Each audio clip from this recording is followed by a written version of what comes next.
London 1815. The news of Baron Thaddeus Nightingale's death arrived on a particularly gloomy Tuesday, carried by a messenger whose black attire matched the leaden skies above Mayfair. Thane Ludmore received the letter in her modest drawing-room, recognizing the familiar wax seal before the paper even touched her fingertips. "From Wintervale Manor, miss," the messenger said, with a respectful nod before departing. Thane's fingers trembled slightly as she broke the seal. She had not heard from her great-uncle in months, though their correspondence had been regular for years. The Baron had been her only connection to nobility, her mother's family having disowned her upon marriage to Thane's father, a brilliant but common mathematician. The letter was brief and formal. Baron Thaddeus Nightingale had passed peacefully in his sleep 3 days prior. His solicitor requested her presence at Wintervale Manor for the reading of the will on Friday next. Our carriage would be sent. Thane placed the letter on the side table, memories of childhood summers at Wintervale rushing back, the vast gardens where she had learned the names of every flower, the library with its seemingly endless shelves, the kindness of her great-uncle, who had seen potential in her when the rest of society saw only an awkward girl of questionable lineage. "I suppose I must wear black," she murmured to herself, mentally cataloguing her limited wardrobe. After her parents' deaths, she had maintained their modest home through her skill with numbers, keeping books for several reputable merchants. It provided independence but little luxury. 3 days later, Thane found herself in the elegant carriage bearing the Nightingale crest, travelling the winding country roads toward Kent. The journey allowed too much time for reflection on her last conversation with the Baron, on the years since she had last visited Wintervale, on what might await her. She was unprepared, however, for the first sight that greeted her upon arrival. Standing on the grand entrance steps of Wintervale Manor was Alaric Blackthorne. Even after 15 years she would recognize that severe profile anywhere, the sharp jawline now more defined, the once boyish frame filled out into that of a formidable man.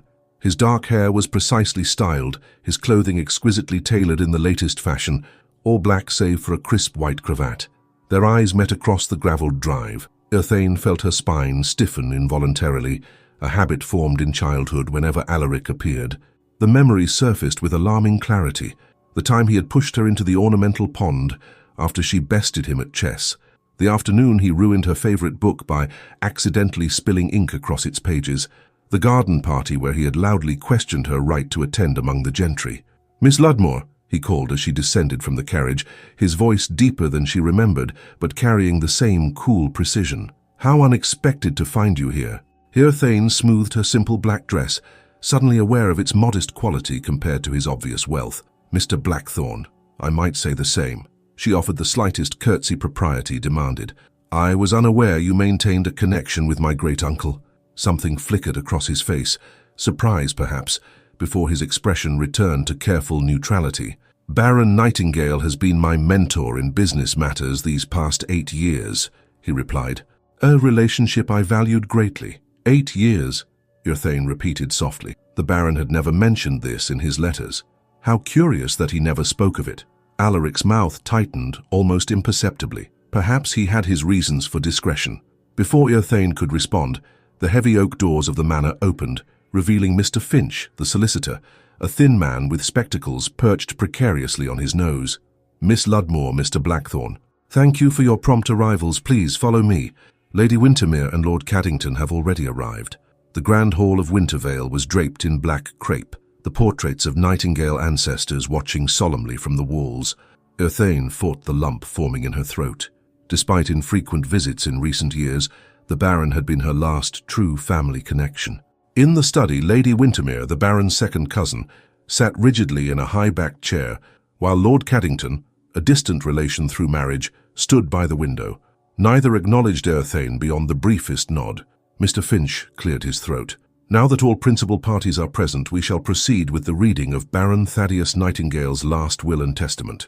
Thane took a seat as far from Alaric as the room allowed, yet still felt his presence as acutely as if he were beside her.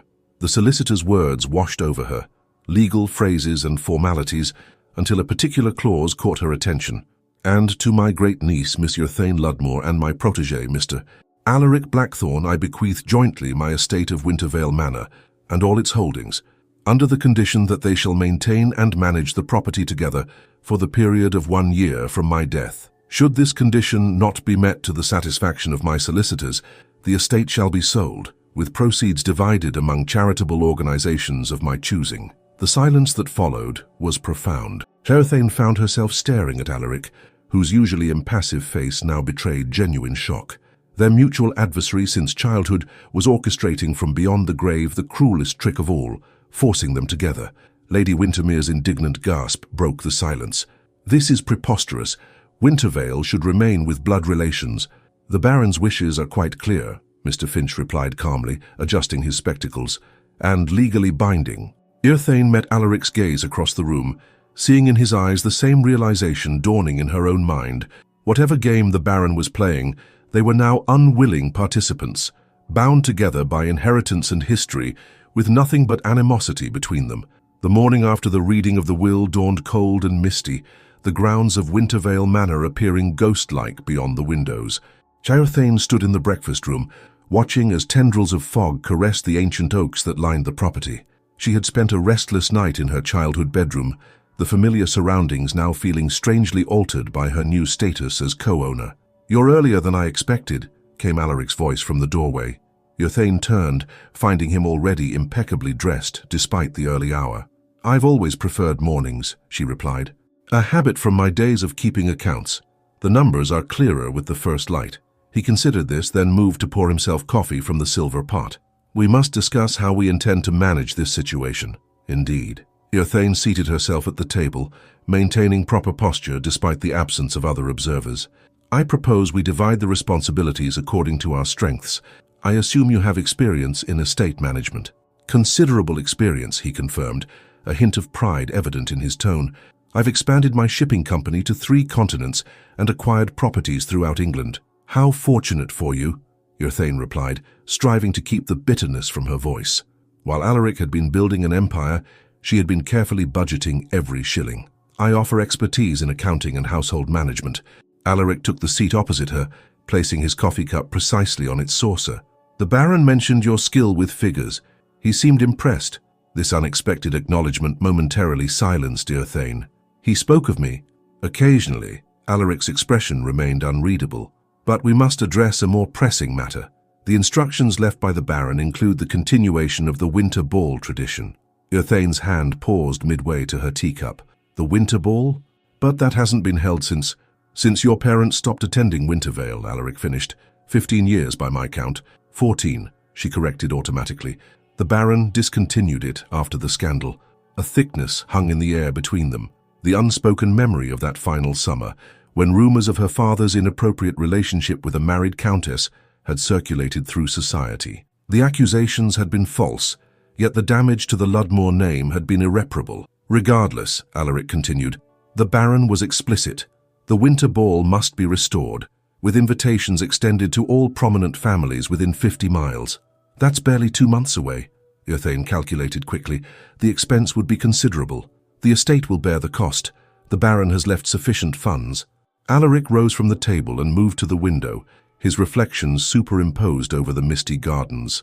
"This afternoon I suggest we tour the property together to assess its condition." Llywelyn wanted to refuse on principle, yet recognized the necessity. "Very well, after I've reviewed the household accounts." Their tour began at the East Wing, where years of minimal occupation had left their mark in faded wallpaper and worn carpets. Llywelyn found herself instinctively cataloguing needed repairs, while Alaric assessed structural concerns with a surveyor's eye. They moved through rooms in relative silence, the space between them filled with memories neither acknowledged. "The Baron mentioned wishing to renovate the conservatory," Alaric commented, as they entered the glass structure attached to the south side of the manor. Plants once meticulously tended now grew wild, climbing across broken panes toward the light. "He wrote to me of the same desire," Llywelyn replied, surprised at this common knowledge. "Though he never found the right architect to preserve its original character. Winthrop in London would be suitable," Alaric suggested. "He restored Pembleton Hall with remarkable attention to historical detail." Llywelyn had heard of Winthrop's work, though such craftsmanship was far beyond her means. "His fees are substantial, but worth every guinea for quality that endures." Alaric stepped carefully over a fallen planter. The Baron valued permanence. As they continued to the library, Rain began to patter against the windows. The familiar room with its towering shelves momentarily transported Irthane to childhood days spent reading beside the fireplace, while the Baron explained maps of distant lands. "You spent considerable time here," Alaric observed, watching as her fingers trailed along leather-bound spines. "Books were kinder companions than certain children who visited Wintervale," she replied pointedly. A ghost of a smile touched his lips. "I was an insufferable child." The admission, however slight, caught Irthane off guard. Before she could respond, Mrs. Harwick, the housekeeper who had served at Wintervale for 3 decades, appeared at the doorway. "Mr. Finch has returned with additional documents requiring your attention," she announced. "And I've taken the liberty of preparing the Baron's study for your use." The study remained exactly as the Baron had left it, his pipe still resting in its stand, correspondence half sorted in trays, the scent of tobacco and leather lingering in the air. Mr. Finch awaited them with a leather portfolio and a grave expression. "I've brought the specifics regarding the winter ball requirement," he explained, laying out several sheets of parchment. The Baron was most particular about certain details. Irthane scanned the documents, her surprise growing with each paragraph. He specified the menu, the musicians, even the decorations. This was clearly important to him, Alaric observed, reading over her shoulder, close enough that Irthane could detect the faint scent of sandalwood from his shaving soap. "Additionally," Mr. Finch continued, "the Baron left this letter to be opened only after you'd had sufficient time to settle in." He produced an envelope sealed with the Nightingale crest. His instructions were to deliver it to you jointly after you'd inspected the property together. The solicitor departed, leaving them with the mysterious letter. Rain now drummed steadily against the windows as thunder rumbled in the distance. "Shall we?" Alaric asked, gesturing to the letter. Irthane broke the seal carefully, unfolding the heavy parchment to reveal the Baron's distinctive handwriting. "My dear Irthane and Alaric, if you are reading this, you have likely already expressed considerable displeasure at the situation in which I have placed you. For this I offer no apologies, only explanations that will unfold in due time. Wintervale has stood for 3 centuries, witnessing both harmony and discord among generations of families whose lives intertwined with its existence. The enmity between you stems from misunderstandings planted long before either of you drew breath. The Winter Ball was once the heart of Wintervale's purpose, bringing together those separated by circumstance and pride. Its revival is not mere sentimentality, but necessity for reasons you will discover. Trust nothing but what you observe with your own eyes during your year at Wintervale. The truth often hides where we least expect to find it. With affection and faith in you both, Thaddeus Nightingale Irthane glanced up from the letter to find Alaric studying her with an intensity that made her uncomfortable. "It seems the Baron enjoyed mysteries," she said, attempting to mask her unease, "or perhaps creating complications," Alaric replied. "Either way, we are bound to his game for the next year." As if emphasizing his words, lightning flashed across the darkened sky, momentarily illuminating the study in harsh white light. The subsequent thunder shook the windows, and with it came the sound of shattering glass from somewhere above. "The conservatory," they said in unison, both already moving toward the door. Rain lashed against them as they hurried through the corridor toward the damaged structure. Water poured through a section of the glass ceiling that had collapsed under the weight of a fallen branch. Without hesitation, Alaric removed his coat and climbed onto a wrought-iron table to reach the broken panes. "Hand me that canvas," he called to Irthane, pointing to a painter's tarp in the corner. Working together, they managed to secure the temporary covering against the worst of the leak. Irthane, now thoroughly soaked, was struck by the absurdity of their situation. Adversaries since childhood, now scrambling to protect their shared inheritance from a thunderstorm. When they finally stepped back to survey their handiwork, Alaric's usually immaculate appearance was thoroughly disheveled, his white shirt transparent where it clung to his chest. "You're bleeding," Irthane observed, noticing a red line across his palm where he must have caught it on broken glass. "It's nothing," he dismissed, though he didn't pull away when she took his hand to examine the cut. "Even small wounds can fester if neglected," she said, leading him to a basin of rainwater that had collected on a table. As she cleaned the cut with her handkerchief, Irthane was acutely aware of the impropriety of the moment, alone with a man, touching him with such familiarity, yet practical necessity outweighed social convention. "So you've done this before," Alaric observed, watching her efficient movements. "When one cannot afford a doctor for every scrape, one learns," she replied. "There, keep it clean." Their eyes met briefly, and Irthane was disconcerted by something unfamiliar in his gaze, perhaps respect, or simply surprise at her pragmatism. The moment passed as quickly as it had arrived. "We should change before we both catch cold," Alaric said, retrieving his sodden coat, "and then perhaps discuss how two people who can barely tolerate each other's company will convince society they can successfully host the winter ball." As they walked back through the rain-washed corridors of Wintervale, Irthane couldn't help but feel they had crossed some invisible boundary, not toward friendship certainly, but perhaps toward a truce necessitated by their shared duty to the Baron's memory. What neither expressed was the unsettling awareness that the year ahead would force them into a proximity that would test the boundaries of the hatred they had cultivated since childhood. A fortnight passed at Wintervale with surprising civility between its reluctant co-owners. Irthane had established herself in the estate office, meticulously reviewing years of account books, while Alaric divided his time between Wintervale and London, where his shipping business required attention. Their interactions, though formal, had settled into a rhythm of necessary consultation without excessive discord. On a particularly dreary afternoon, when rain had confined the household indoors for 3 consecutive days, Irthane decided to explore the manor's east wing. These rooms had remained largely unused during her childhood visits, the Baron having preferred the cozier chambers of the main house. The corridor stretched before her, its wallpaper faded to ghostly patterns, portraits of forgotten nightingales watching her progress with painted eyes. She paused before a landscape depicting Wintervale as it had appeared a century earlier, noting subtle differences in the grounds.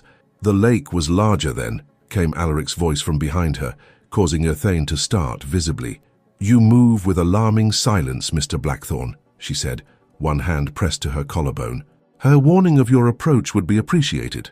His expression remained impassive, though she detected a hint of amusement in his eyes. "My apologies.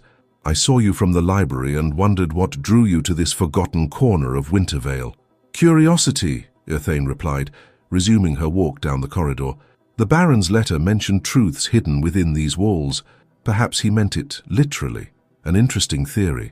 Alaric fell into step beside her, though I suspect he enjoyed being cryptic for its own sake. They reached a door at the end of the passage, its brass handle tarnished with age. Irthane turned it, finding resistance before it gave way with a reluctant creak. The room beyond was clearly a lady's bedchamber, though long abandoned. Dust sheets covered furniture, but a writing desk near the window remained exposed, its surface bare except for a leather-bound book. "Strange that this wasn't packed away," Irthane mused, approaching the desk. The book's spine was unmarked, its pages yellowed with age. "It's a diary," she realized upon opening it, "belonging to Eleonora Ludmore." She glanced up sharply. "My grandmother." Alaric stepped closer, his shoulder nearly touching hers as he peered at the elegant handwriting. "The Baron's sister, who eloped with a viscount against her family's wishes, causing a scandal that echoed for generations," Irthane added. "Or so the story goes." "Perhaps the diary tells a different tale," Alaric suggested. They spent the afternoon in the dusty chamber, Irthane reading passages aloud while Alaric listened with surprising attentiveness. The diary revealed a young woman's inner thoughts, her conflicts with her brother Thaddeus, her secret meetings with the Viscount, and most unexpectedly, her friendship with a young lady named Honoria Blackthorne. "Your grandmother," Irthane said, looking up from the pages. "They were confidants." "Impossible," Alaric frowned. "The feud between our families predates their generation." Irthane turned a page, then another. "According to this, they were as close as sisters until—" She paused, scanning the entry, "until a misunderstanding involving Honoria's brother Clarence." "My great-uncle," Alaric confirmed, "who died young in a riding accident. Except Eleonora writes that it wasn't an accident." Irthane's voice lowered as she read further. "She claims Thaddeus was involved somehow, though she doesn't provide details." The implications hung between them as shadows lengthened across the room. Whatever had transpired between their ancestors, the Baron had ensured they would discover it together. "We should continue this tomorrow," Alaric said finally, noting Irthane's shiver as the unheated room grew colder with approaching evening, "and perhaps relocate these documents to the library." As they gathered the diary and several letters found in the desk drawer, the manor's ancient plumbing groaned through the walls, a common occurrence during heavy rainfall. "The pipes in this wing are particularly temperamental," Alaric commented as they exited the room. "The Baron mentioned having them repaired last—" His words were cut short by an ominous crack from above, followed immediately by a rushing sound. Before either could react, a section of the ceiling collapsed, releasing a torrent of water. Alaric moved with surprising speed, pulling Urthane against him and away from the falling debris. The momentum carried them against the opposite wall, his body shielding hers as plaster and water cascaded down. For several heartbeats, they remained frozen in place, Urthane acutely aware of the solid warmth of his chest against her cheek, the protective circle of his arms, the rapid beat of his heart matching her own. "Are you injured?"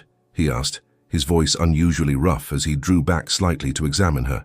"No," she managed, though her voice sounded strange to her own ears. "Thanks to your quick thinking." He released her slowly, his hands lingering briefly at her waist to ensure she was steady. The diary. Urthane looked down at the bundle clutched against her chest, relieved to find it merely damp around the edges. Safe, though we nearly weren't. The collapse had blocked their return path, forcing them to navigate through unfamiliar rooms to reach the main part of the house. Alaric seemed to know the layout instinctively, guiding them through a servant's passage and back to the library. "You're remarkably familiar with Wintervale's architecture," Urthane observed as they entered the warmth of the fire-lit room, more so than would be expected from occasional visits. Something in Alaric's expression closed, like shutters drawn against a storm. The Baron was thorough in his mentorship. He believed understanding Wintervale was essential to understanding its legacy. "Yet he never mentioned you in his letters to me," Urthane said, settling the diary on a reading table. 8 years of mentorship, and not a single reference. Perhaps he had reasons for keeping certain matters separate. Alaric moved to pour 2 glasses of brandy from the Baron's reserve, offering one to her. "Your clothes are damp. You should change before you catch cold." Urthane accepted the glass, the impropriety of drinking alone with a gentleman overshadowed by the evening's events. "As are yours, though you seem remarkably unconcerned by nearly being crushed beneath the ceiling of your inheritance." A rare smile touched his lips, transforming his usually severe features. "Our inheritance, Miss Ludmore, and I've faced worse perils at sea." The brandy spread warmth through her chest as she sipped it, chasing away the chill of their adventure. "Your shipping ventures must provide considerable excitement." "They provide considerable profit," he corrected, though occasionally at the cost of comfort and safety. Urthane studied him over the rim of her glass, reassessing the man she had categorized as merely cold and calculating. His actions during the collapse had been instinctively protective, with no thought for his own safety. "For you should have your hand seen to," she said, noticing a red streak across his palm where he must have caught it on falling debris. He glanced down as if surprised by the injury. "It's nothing serious. Even small wounds can fester," she repeated her earlier admonition, setting down her glass and crossing to the cabinet where the Baron had kept medical supplies for minor accidents. Alaric submitted to her ministrations with unexpected docility, watching as she cleaned the cut with practiced efficiency. "You mentioned once that you couldn't afford a doctor for every scrape," he said, as she applied a salve. "Were things so difficult after your parents passed?" The personal nature of the question surprised her. "We were comfortable while they lived. Afterward, adjustments were necessary. Yet, you maintained independence rather than seeking a suitable marriage." Urthane secured a bandage around his hand, avoiding his gaze. "Suitable marriages are predicated on suitable connections and dowries. I possessed neither after the scandal." "The false accusations against your father," Alaric said, his tone suggesting more knowledge than she had expected. "You seem well informed about my family's disgrace." "The Baron defended your father's innocence vehemently," Alaric replied. He believed the accusations were orchestrated by someone with a vendetta against the Ludmore name. This revelation settled uncomfortably beside the diary's suggestions about historical grievances between their families. "Perhaps the past is better left buried," Urthane said, returning the medical supplies to their cabinet. "Is that what you believe?" Alaric asked, flexing his bandaged hand. "That ignorance of history is preferable to uncomfortable truths. I believe the Baron has orchestrated an elaborate scheme to force us into uncovering those truths together." Urthane moved toward the door, suddenly needing distance from both Alaric and the implications of their discoveries. "And I'm not entirely convinced his motives were benevolent." Alaric's voice stopped her at the threshold. "Tomorrow I must return to London for several days. Business matters require my attention." "Of course." Urthane maintained a neutral expression. "Wintervale will manage without your presence. Before I leave, we should discuss preparations for the winter ball," he continued, The event is significant not only to fulfill the Baron's wishes, but to re-establish Wintervale's position in society, a position that will be tenuous at best, given the circumstances of its current ownership, Eothane pointed out. A woman of questionable background and a merchant, however successful, are hardly the hosts the Tun expects. Then we shall exceed their expectations, Alaric stated with surprising conviction. The Baron believed we were capable of this task. I intend to prove him correct. In that moment, standing amid the centuries-old splendor of Wintervale's library, Eothane glimpsed something unexpected in Alaric Blackthorne, not merely ambition or pride, but a genuine desire to honor the Baron's faith in them. As do I, she conceded, though I suspect we'll discover more secrets before the year is through. Undoubtedly, Alaric agreed, his eyes reflecting the firelight. And perhaps some of those secrets will change how we view not only our ancestors' history, but our own. Eothane departed with a curious sense that something fundamental had shifted between them. Not friendship, certainly, but a tentative alliance forged by shared purpose and the gradual unraveling of a mystery that had bound their families for generations. That night, as rain continued its relentless assault on Wintervale's ancient roof, Eothane dreamed of falling ceilings and strong arms, of diaries filled with secrets, and of a young baron watching sadly as something precious shattered beyond repair. The late October winds swept across Wintervale's grounds, scattering copper leaves in swirling patterns as Eothane walked the perimeter of the formal gardens. 3 days had passed since Alaric's departure for London, days she had filled with productive solitude, reviewing household accounts, corresponding with local merchants about supplies for the winter ball, and continuing her examination of Eleanora's diary. The absence of Alaric's commanding presence had restored a certain peace to her daily routine, yet Eothane found herself occasionally glancing toward the drive, expecting to see his carriage returning. Such thoughts were promptly dismissed as mere habit, formed by their forced proximity. "Miss Ludmore," called Mrs. Harwick from the terrace, "a letter has arrived from London." The housekeeper delivered an elegant envelope bearing Alaric's precise handwriting. Inside, Eothane found a brief note indicating his intention to return the following day, accompanied by several fabric samples for her consideration regarding ballroom decorations. The thoughtfulness of the gesture was unexpected, as was his deference to her judgment in matters of aesthetics. He also sent word that several merchants will be calling today regarding the conservatory repairs, Mrs. Harwick added. "Thank you." Eothane tucked the letter into her pocket. "Please have refreshments prepared for their arrival." As she returned to the house, the distant sound of carriage wheels drew her attention. An elegant barouche appeared on the drive, its midnight blue paintwork gleaming despite the season's dampness. Eothane did not recognize the crest emblazoned on its door. Mrs. Harwick appeared at her side, concern evident in her expression. "We weren't expecting visitors today. Apparently society has decided to call regardless," Eothane replied, straightening her simple morning dress and wishing she had worn something more formal. The carriage halted before the entrance, and a footman assisted its occupant, a striking woman in her early 30s, attired in the latest London fashion. Her dark hair was arranged in an elaborate style that emphasized aristocratic features and eyes that assessed Wintervale with knowing calculation. "Lady Melusine Ravenscroft," the visitor announced as she approached, extending a gloved hand with regal confidence. "You must be Miss Ludmore. How charming to finally make your acquaintance." Eothane curtsied appropriately, though the woman had offered no explanation for her unexpected arrival. "Welcome to Wintervale, Lady Ravenscroft. May I inquire as to the purpose of your visit?" A smile curved the visitor's lips, though it failed to reach her eyes. "Mere neighborly courtesy. When I heard Wintervale had reopened its doors under new management, I felt compelled to offer my assistance. The winter ball has been announced, has it not?" "Word travels quickly," Eothane observed, leading her guest into the drawing room. "In country society, gossip is our primary entertainment." Lady Ravenscroft removed her gloves with practiced elegance, particularly when it involves such unconventional arrangements as yours with Mr. Blackthorne. The pointed remark confirmed Eothane's suspicion that curiosity, not courtesy, had prompted this visit. "The Baron's wishes were specific," she replied neutrally. "Mr. Blackthorne and I are committed to honoring them. Dear Thaddeus always did enjoy his little schemes." Lady Melusine accepted a cup of tea from Mrs. Harwick. "Though this one surpasses his usual manipulations, to force two natural enemies into cohabitation, quite theatrical even for him." "You knew the Baron well?" Urthane inquired, intrigued by the familiar way the woman spoke of her great-uncle. "We moved in the same circles for many years." Lady Melusine's gaze wandered the room, assessing its furnishings with the eye of someone accustomed to more opulent surroundings. "As did I with Alaric, before his rise in the business world consumed his attention." The casual use of Alaric's given name did not escape Urthane's notice. "You and Mr. Blackthorne are acquainted." "Intimately at one time." Lady Melusine's smile turned reminiscent. "We were once engaged to marry, though circumstances prevented our union." This revelation struck Urthane with unexpected force.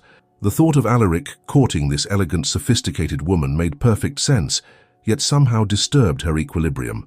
"He hasn't mentioned it," she replied, keeping her tone even.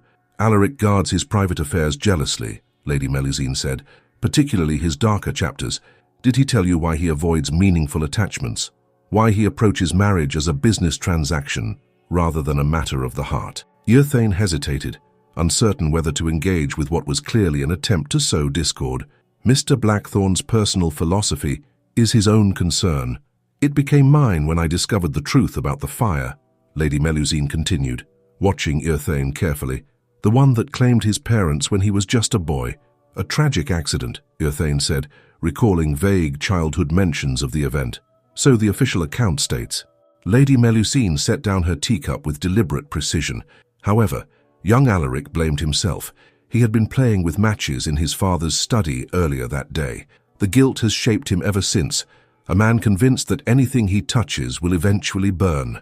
The intimate detail of this revelation made Urthane uncomfortable, as though she had inadvertently trespassed into Alaric's private grief. "I fail to see why you're sharing this with me. Consider it friendly advice." Lady Melusine rose gracefully. "Alaric Blackthorne is a man haunted by his past. Whatever game the Baron intended by forcing you together, be cautious of investing emotional capital. He is constructed entirely of walls and locked doors." Before Urthane could formulate a response, the drawing-room door opened to admit another unexpected visitor. Viscount Peregrine Hollowbrook strode in with the confidence of someone accustomed to welcome in any social setting, his fashionable attire and carefully arranged golden hair marking him as a dedicated follower of London trends. "Lady Ravenscraft, what a delightful surprise," he exclaimed, bowing over her hand. "And Miss Ludmore, looking as practical as ever." The thinly veiled insult regarding her appearance did not escape Urthane's notice. The Viscount had made his disdain for her social position clear during their few previous encounters at local assemblies. "Viscount Hollowbrook," she acknowledged with minimal courtesy. "I was unaware Wintervale had become a social destination prior to our official reopening." "Word of the Baron's curious will has travelled extensively," he replied, helping himself to brandy without invitation. "Two sworn enemies forced to play at domesticity. It's the most entertaining gossip this county has enjoyed in decades." "We are hardly playing at domesticity," Urthane corrected. "We are honouring the Baron's wishes by maintaining his estate." "Of course," the Viscount smirked, though one wonders what Blackthorne hopes to gain from this arrangement, beyond the obvious financial advantage. His ambitions have always aimed higher than merely acquiring property. "Perhaps unlike yourself, Viscount, Mr. Blackthorne values loyalty above opportunism," Urthane responded, her patience wearing thin. Lady Melusine watched this exchange with calculating interest. The Winter Ball will certainly test society's willingness to accept Wintervale's new stewards, particularly given Miss Ludmore's irregular background. "Indeed," agreed the Viscount, "though I'm sure some will attend purely to witness the spectacle." The merchant prince and the accountant's daughter, attempting to revive Wintervale's former glory, Urthane maintained her composure, despite the deliberate provocation. "Those who attend solely for spectacle will be disappointed. The Baron's legacy deserves more respect than to become fodder for idle gossip." "Noble sentiments," Lady Melusine commented, retrieving her gloves. "Though society rarely rewards nobility when it lacks proper lineage to support it." The sound of approaching carriage wheels provided timely relief from the increasingly uncomfortable conversation. Through the window, Urthane recognized Alaric's carriage returning days earlier than expected. "It appears Mr. Blackthorne has concluded his business in London prematurely," she observed, unable to fully suppress the note of relief in her voice. Moments later, Alaric entered the drawing room, his expression revealing brief surprise at finding it occupied by visitors. "Lady Ravenscraft, Viscount Hollowbrook," he acknowledged with formal correctness. "To what do we owe this unexpected pleasure?" Neighborly curiosity, Lady Melusine replied, her demeanor subtly altering in Alaric's presence. I was just enlightening Miss Ludmore about certain aspects of your history that might prove relevant to your current arrangement. Something dangerous flickered in Alaric's eyes, though his expression remained controlled. How considerate of you to concern yourself with our affairs. Old habits, she smiled. Miss Ludmore has been a gracious hostess despite our intrusion. Miss Ludmore demonstrates grace in all circumstances, Alaric stated, moving to stand beside Irthane in what felt oddly like a protective gesture, a quality not universally practiced. The pointed remark was not lost on either visitor. The Viscount drained his brandy and set down the glass with deliberate nonchalance. We should allow you to settle from your journey. The winter ball preparations must be demanding considerable attention. Indeed, Alaric agreed, though we appreciate your evident interest in Wintervale's revival. After the visitors had departed, a silence settled between Irthane and Alaric as they stood in the drawing room, the echo of uncomfortable revelations lingering in the air. You've returned earlier than expected, Irthane finally observed. Fortunately so, it seems. Alaric moved to the window, watching the departing carriages. Lady Ravenscraft rarely pays social calls without ulterior purpose.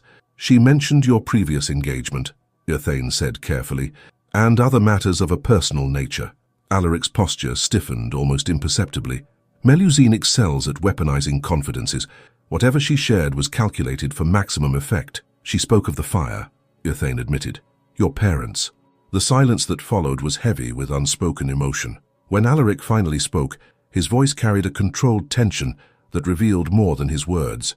Another time, perhaps, we might discuss what truth exists within Melusine's narrative. For now, we have more immediate concerns. He turned from the window, his expression composed once more. The winter ball invitations have generated considerable response. We should expect scrutiny from every quarter of society, most of it unfavorable. As our visitors made abundantly clear, Irthane agreed, the Viscount particularly seemed determined to emphasize our unsuitability as Wintervale's custodians. Hollowbrook's family has coveted Wintervale for generations, Alaric explained. His grandfather once offered to purchase it outright from the Baron, who refused with characteristic bluntness. This information aligned with patterns emerging from Eleonora's diary, threads of connection between families spanning decades, ambitions and resentments preserved like heirlooms. I've continued reading my grandmother's accounts, Irthane said. There are references to a conflict involving both our families and the Hollowbrooks, though details remain elusive. Alaric's expression showed genuine interest. Tonight, perhaps we might review the diary together. After dinner, the prospect of a shared evening engaged in historical investigation struck Irthane as oddly appealing. I would welcome your perspective.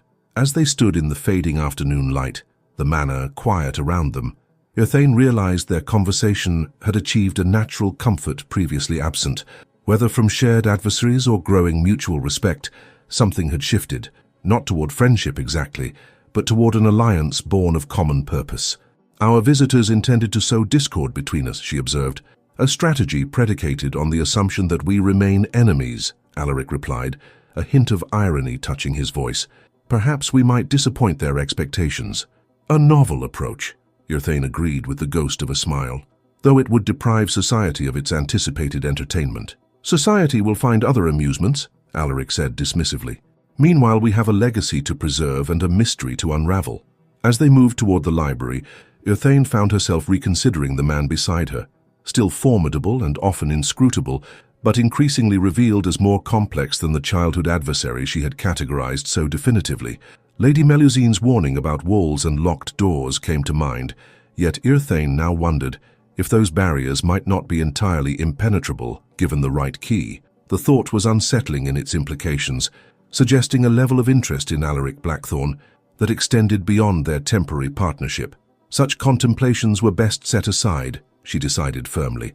Their arrangement remained one of necessity, not choice, a year of forced proximity that would conclude with the fulfillment of the Baron's peculiar bequest.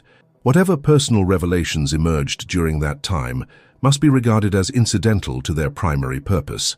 Yet as evening shadows gathered across Wintervale's ancestral halls, Irthane could not entirely suppress a growing awareness that the path ahead might lead to destinations neither of them had anticipated when they first stood as adversaries in the Baron's study, bound together by inheritance and history. November descended upon Wintervale with a painter's touch, frost etching delicate patterns across window panes, mist hovering above the lake at dawn, bare branches sketched against pewter skies. Within the manor, preparations for the winter ball accelerated as the date grew nearer, transforming quiet corridors into hives of activity. Yurthane found herself immersed in logistics, consulting with Mrs. Harwick about menus and household arrangements, while corresponding with musicians and suppliers. The great ballroom, unopened for years, had been aired and cleaned, its chandeliers polished to diamond brilliance. Alaric divided his attention between estate matters and his London business, yet remained surprisingly present, offering opinions on renovations and ball preparations with unexpected enthusiasm. Their working relationship had evolved into something resembling comfortable collaboration, though moments of tension still flared when old patterns of interaction resurfaced. The conservatory repairs neared completion, its broken glass replaced and ironwork restored to original elegance. One afternoon, Yurthane found Alaric there, examining the craftsman's work with critical attention. "The architect has preserved the original design admirably," she observed, joining him beside a newly installed fountain. "Winthrop's reputation is well deserved," Alaric agreed, though your suggestions regarding the positioning of seating areas improved upon his initial plans. The acknowledgement of her contribution came without reluctance, a change from their earlier interactions when such concessions seemed impossible to extract. "We work well together when not actively antagonizing each other," Yurthane remarked. Alaric's expression softened into something approaching amusement, a revelation that would have astonished our younger selves, and possibly disappointed them, she added. "We invested considerable energy in maintaining our enmity." "Energy better directed elsewhere," he agreed, "though I wonder if the Baron anticipated this development when he ensnared us in his scheme." "I suspect he anticipated everything," Yurthane said. "Each diary entry we uncover reveals another layer of his awareness of the connections between our families." Their evening ritual of reviewing Eleonora's writings had continued, illuminating complex relationships that contradicted the simplified narrative of family rivalry they had inherited. Recently discovered letters suggested an intended alliance between the Ludmores and Blackthorns generations earlier, an alliance disrupted by outside interference. "The Hollowbrooks appear consistently in these accounts," Alaric noted as they walked from the conservatory, "always at the periphery of conflicts between our families, playing opposing sides against each other," Yurthane agreed, though their motivation remains unclear beyond apparent interest in Wintervale itself. "The estate represents more than mere property," Alaric said thoughtfully. The Baron hinted at its significance beyond material value. Their conversation paused as they entered the main hall, where footmen were arranging evergreen boughs along the staircase, early decorations for the approaching festivities. "The ball invitations have generated far more acceptances than I anticipated," Yurthane commented. "Curiosity outweighs social reservation, it seems." "Providing an opportunity to establish Wintervale's renewed presence in society," Alaric replied, "though I suspect some guests attend merely to assess our failure." "Then we shall disappoint them thoroughly," Yurthane stated with quiet determination. Evening found them in the library, where logs crackled in the massive fireplace, casting warm light across ancient volumes. Eleonora's diary lay open between them as they sat at the Baron's desk, shoulders nearly touching as they examined a particularly relevant passage. "Thaddeus insists the agreement was violated deliberately," Yurthane read aloud, though Honoria claims her brother acted without knowledge of its implications. "The Hollowbrook proposal has only complicated matters, creating suspicion where trust once flourished." "The agreement referenced must be the marriage contract mentioned in earlier entries," Alaric suggested, "between your great-aunt Wilhelmina and my great-uncle Frederick. A union that never occurred," Yurthane added, "following the mysterious death of your great-uncle Clarence. The pieces of the historical puzzle remained frustratingly incomplete, yet patterns were emerging that suggested intentional interference rather than natural discord between their families." As Yurthane reached to turn a page, her hand brushed against Alaric's, causing an inexplicable flutter in her chest that she firmly attributed to the intensity of their historical investigation. "You've been unusually quiet this evening," she observed, noting his distracted manner. Alaric hesitated, then closed the diary with careful deliberation. "I've been considering a matter of some delicacy." Something in his tone caused Yurthane to straighten, suddenly alert to a shift in the atmosphere between them. "What matter?" "Lady Ravenscraft's visit," he began, his gaze fixed on the fire rather than meeting her eyes. She shared certain information about my past, about the fire. You needn't explain, Urthane said quickly. Personal histories are not subject to our arrangement. Perhaps they should be, Alaric countered, finally turning to face her. If we are to understand the Baron's purpose in bringing us together, we must examine all relevant factors, including those we prefer to leave buried. The vulnerability evident in his usually composed expression surprised Urthane. She remained silent, offering the space for him to continue at his own pace. I was 8 years old when the fire occurred, he began, voice steady despite the evident difficulty of the subject. My parents had hosted a dinner party that evening.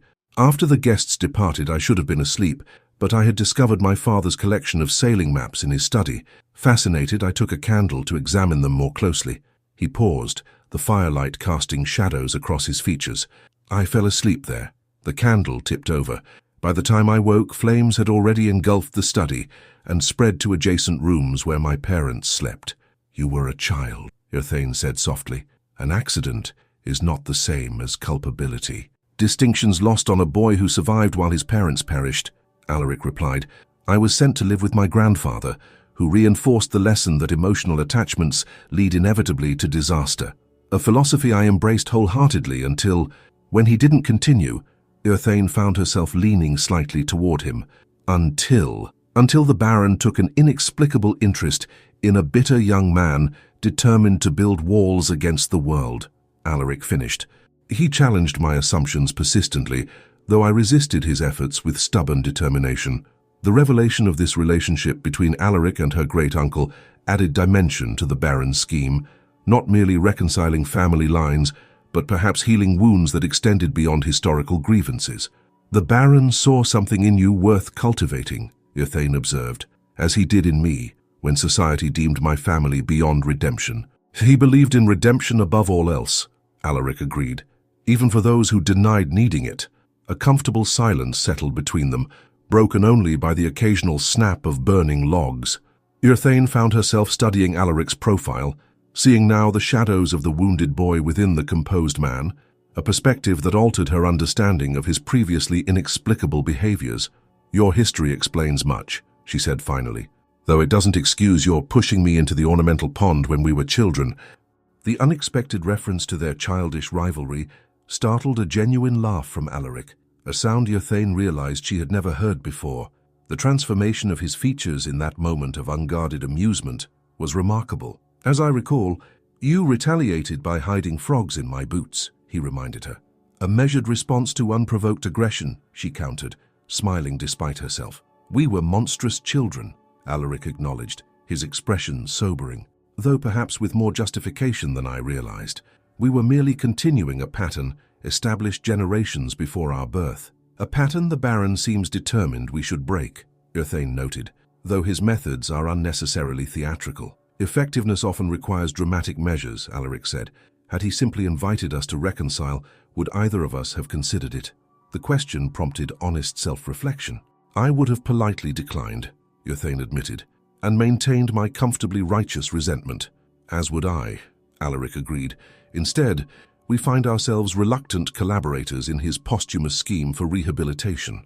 Becoming less reluctant with time, Urthane observed, then immediately regretted the implication as color warmed her cheeks. Alaric studied her with an intensity that made her uncharacteristically self-conscious. Indeed, a development I suspect the Baron anticipated with annoying prescience. Before Urthane could formulate a suitable response, Mrs. Harwick appeared at the library door with uncharacteristic urgency. Forgive the interruption, the housekeeper said, but a matter requires immediate attention. The roof above the East Gallery has developed a significant leak, endangering the portraits stored there. The practical crisis provided welcome relief from the increasingly complex emotional territory their conversation had entered. Together they hurried to the gallery, where rainwater had indeed begun seeping through the ceiling, threatening the collection of family portraits temporarily relocated during ballroom renovations. For the next hour, they worked alongside the household staff, moving paintings to safety and positioning buckets to catch the persistent drips. The physical activity cleared Urthane's mind of unsettling thoughts, restoring the solid ground of practical necessity beneath her feet. As they carried the last portrait, coincidentally one of Eleanora Ludmore in her youth, to a secure location. Alaric paused to examine the painted features. "There's a remarkable resemblance," he observed, glancing between the portrait and Earthane. "The same determined expression. The family likeness has been noted before," she replied, uncomfortable with his scrutiny. "Though I lack her renowned beauty." "I disagree," Alaric said simply, then continued walking as if the comment were merely factual rather than potentially complimentary. Later, as the household settled for the night, Earthane found herself at her bedroom window, watching raindrops trace patterns on the glass while reflecting on the evening's revelations. Alaric's willingness to share his closely guarded past suggested a level of trust she had not anticipated developing between them. More disconcerting was her own response, not merely academic interest in historical context, but genuine empathy for the boy who had carried an impossible burden of guilt into adulthood. Understanding him as a complete person rather than a composite of irritating traits complicated the neat categories in which she had organized their relationship. The Baron's strategy, she realized with grudging admiration, was more sophisticated than she had initially credited. By forcing proximity without demanding reconciliation, he had created conditions where genuine connection might emerge naturally, a more sustainable foundation than any externally imposed peace. Whether such connection extended beyond their temporary guardianship of Wintervale remained uncertain. In less than a year, their obligation would conclude, and with it this unexpected interlude of collaboration. Alaric would return to his shipping empire, she to her modest independence. That this prospect now produced a curious hollow sensation in her chest was a development Earthane chose not to examine too closely. Instead, she focused on their immediate shared purpose, the successful revival of Wintervale's traditions through the approaching Winter Ball. Society would indeed be watching, measuring their worthiness to inhabit spaces historically reserved for those of impeccable lineage and connection. Together, they would face that scrutiny, presenting a united front against whispers and judgment. The realization that she now thought in terms of together rather than separate interests marked a significant shift in Earthane's perspective, one that would have been inconceivable when she first arrived at Wintervale to hear the Baron's will. As night deepened beyond her window, Earthane wondered what other transformations might occur before their year of enforced partnership concluded, and whether the Baron's orchestrations might ultimately lead them to destinations neither had envisioned when this journey began. The Baron's Legacy, When Hatred Turns to Love. Chapter 6. Valsa of Disillusionment. The evening of the Winter Ball arrived with a theatrical flourish of nature's own design, a light snowfall that dusted Wintervale's grounds in crystalline white, transforming the manor into a vision from a fairy tale. Lanterns lined the drive, their golden light reflecting off snow-covered branches and guiding approaching carriages toward the grand entrance, where footmen in nightingale livery stood at attention. Inside, Wintervale radiated warmth and elegance, its long dormant splendor fully awakened. Evergreen garlands interwoven with silver ribbon adorned banisters and doorways, while hundreds of candles cast their glow across polished floors and gilded mirrors. The ballroom, centerpiece of the evening's festivities, had been transformed by Earthane's careful direction into a winter wonderland, with ice-blue draperies and crystal ornaments catching and multiplying the candlelight. From her chambers, Earthane heard the first carriages arriving, bringing the curious elite of county society to witness Wintervale's revival. Her hands trembled slightly as her maid secured the final touches on her appearance, an unexpected nervousness she attributed to the evening's social significance rather than personal concerns. The gown she had selected after considerable deliberation was her most extravagant expenditure in years, an ice-blue silk that echoed the ballroom's decorative scheme, its modest embellishments balanced by exquisite tailoring that transformed her practical figure into something approaching elegance. Her honey-brown hair had been arranged in a style that softened her features while maintaining the dignity appropriate to her position as hostess. A soft knock at her door preceded Mrs. Harwick's entrance. "The first guests have arrived, Miss Ludmore. Mr. Blackthorne awaits you at the bottom of the staircase." "Thank you." Earthane drew a steadying breath, forced calm into her expression, and made her way to the grand staircase. Alaric stood below in formal evening attire, the severe black emphasizing the breadth of his shoulders and the commanding nature of his presence. He turned at her approach, his expression shifting subtly as his gaze traveled upward to where she paused at the landing. For a moment neither spoke, an uncharacteristic hesitation before Alaric extended his hand toward her. "You look magnificent," he said simply, the directness of the compliment catching Urthane unprepared. "As do you," she replied, descending the remaining stairs to accept his offered arm. "Though I suspect our appearance will do little to mitigate society's judgment of our suitability as Wintervale's custodians." "Then we shall rely on substance rather than mere appearance," Alaric responded. "The Baron believed in our capabilities. Tonight we demonstrate the wisdom of his faith." Together they moved toward the receiving line, where early arrivals already gathered in elegant clusters, their curious gazes poorly disguised behind decorative fans and polite conversation. Urthane recognized several prominent families, including some whose invitations she had expected to be declined. "Lady Harrington has brought both daughters," she observed quietly to Alaric, despite her previous pronouncement that Wintervale was irredeemably compromised by our stewardship. "Curiosity outweighs principle," he replied, "an advantage we shall capitalize upon." For the next hour, they greeted a continuous stream of guests, many of whom made minimal effort to conceal their assessment of the unusual partnership hosting the revival of Wintervale's legendary hospitality. Urthane maintained perfect composure, her years of navigating societal disdain serving her well as she deflected veiled insults with gracious indifference. Alaric, to her surprise, demonstrated unexpected social adeptness, his natural authority tempered by strategic charm when circumstances required. They functioned as a synchronized unit, each compensating instinctively for the other's conversational gaps, presenting a united front that gradually impressed even the most skeptical observers. As the orchestra struck up the first dance, Alaric turned to Urthane with formal correctness. "I believe tradition dictates that as hosts, we should open the dancing." "Indeed," she agreed, though the prospect of such public exhibition heightened her awareness of the scrutiny they already faced. "Though I confess my dancing skills have had limited opportunity for practice in recent years." "Mine are adequate for our purposes," Alaric assured her, leading her to the center of the ballroom floor as other guests formed an observant circle around them. The orchestra began a stately waltz, and Urthane found herself guided into the steps with surprising ease, Alaric's hand firm at her waist, his movements conveying confidence that gradually transferred to her own. The initial awkwardness dissolved as they established a natural rhythm, turning gracefully across the polished floor, while the assembled guests watched with varying degrees of approval. "We appear to be exceeding expectations," Alaric murmured, guiding her through a particularly elegant turn. "A low threshold to surpass," Urthane replied, though she could not entirely suppress the pleasure of their successful performance.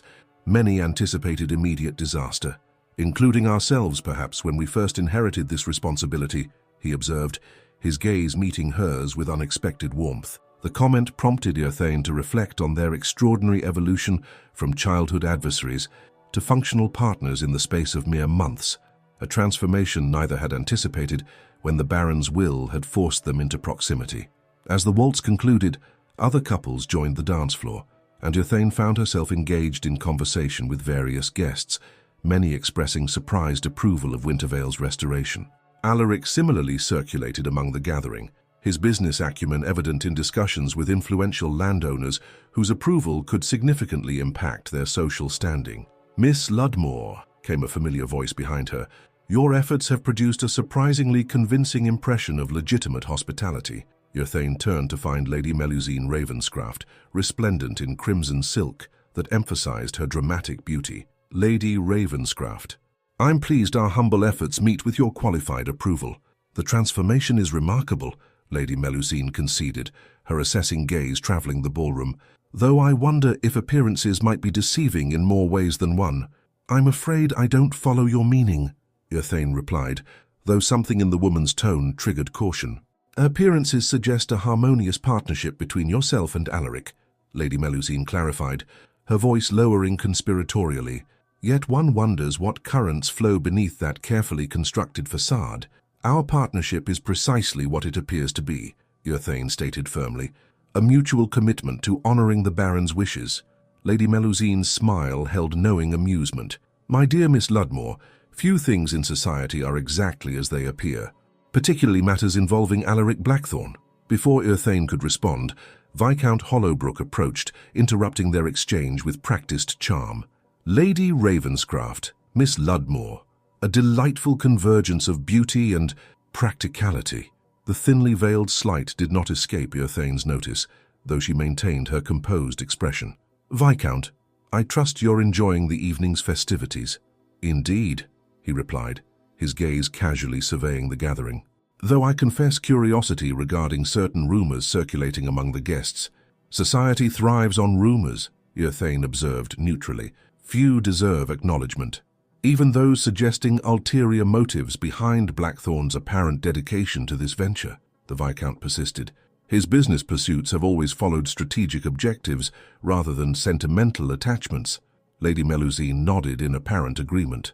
"Alaric's interest in Wintervale has prompted speculation, particularly given ongoing negotiations with the East India Company that would benefit significantly from certain connections among local landowners. The implication that Alaric's involvement with Wintervale served merely as a calculated business maneuver struck Earthane with unexpected force. Before she could formulate a response, the Viscount continued his insinuations. "One might wonder if your association serves primarily as convenient social leverage," he suggested with false sympathy. "The Baron's great-niece provides respectability that mere commercial success cannot purchase."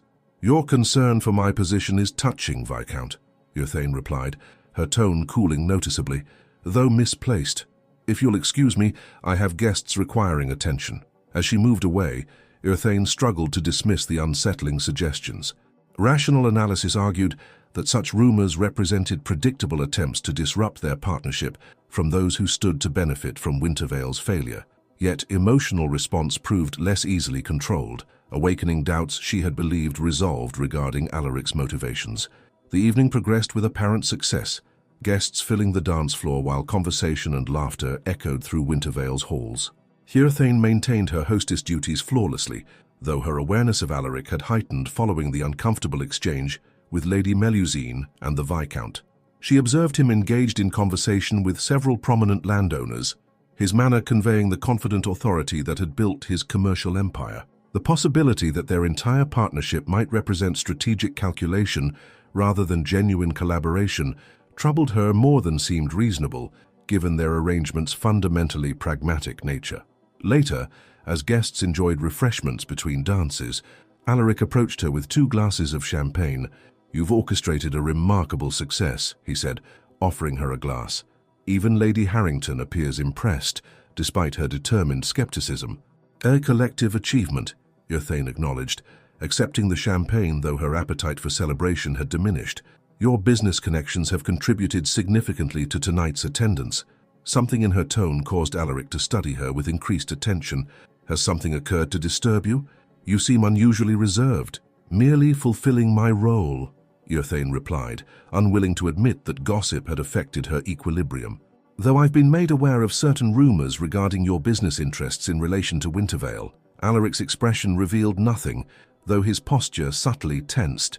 "Rumors are society's primary currency. Few deserve consideration. Even those suggesting our partnership serves primarily as leverage for commercial negotiations," Earthane pressed, needing either confirmation or decisive denial of the unsettling theory. "I see Lady Ravenscraft has been sharing her particular interpretations," Alaric observed, his tone hardening. "I would have expected greater discernment from you than to give credence to obvious attempts at manipulation." His dismissive response provoked unexpected anger in Earthane. "Is it manipulation to question whether business interests might motivate your apparent dedication to the Baron's wishes? Your reputation suggests pragmatism rather than sentiment guides your decisions." "My reputation," Alaric repeated, something dangerous entering his voice. "Constructed by those with limited understanding of my purposes or principles. Is that the standard by which you've chosen to judge me after these months of partnership?" "I merely seek clarity," Earthane insisted, though discomfort at her own susceptibility to gossip began to temper her indignation. "Our arrangement carries significant implications for both our futures. Clarity would be better sought through direct inquiry rather than acceptance of malicious speculation," Alaric countered, his controlled expression belying the intensity evident in his gaze. "Had you asked, I would have explained that my shipping negotiations were concluded before the Baron's death, with no connection whatsoever to Wintervale or its neighbors." The simple explanation made Earthane acutely aware of her error in allowing external voices to override her direct experience of Alaric's character. Before she could formulate an appropriate response, they were interrupted by the orchestra master, announcing the final dance before supper, a waltz that tradition dictated the hosts should join. With formal correctness that masked the tension between them, Alaric offered his arm. "Shall we maintain appearances, Miss Ludmore? Since that seems to be your primary concern this evening."